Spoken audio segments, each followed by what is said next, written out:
Have you ever cooked with venison before? This flavorful meat is a staple of northern Italy's rich cuisine, and today we are showing you how to impress your dinner guest by creating a creamy polenta served with slow-cooked venison ragu. Here's how you can bring this masterpiece to life using Napolina's hero ingredients. In a frying pan, add the Napolina Olive Oil, onions, garlic, carrot, celery, and salt and pepper to your taste, then fry on a medium heat until the ingredients begins to soften. Next, add the diced venison and brown off in the pan for a few minutes. Add in the red wine, followed by the stock and the Napolina tomato puree to add a rich tomato flavor and mix together well. Then add a sprig of rosemary and a few bay leaves, then cover with a lid and cook for 3 to 4 hours. While the venison ragu cooks, add the water and the milk to a saucepan and bring to the boil, then carefully add the polenta and mix together well over a medium heat for around 30 minutes, stirring occasionally. Similar to a risotto, the polenta will slowly absorb the liquid,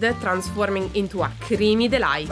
Once cooked, add in the butter, pecorino and pepper and mix together well. You'll know when it's ready, as the texture of the polenta will be similar to scrambled eggs. And finally, serve up the polenta into 2 plates, then add a few generous spoonfuls of the hearty venison ragu, and there you have it, a show-stopping dish that guarantees to make your next dinner party the talk of the town.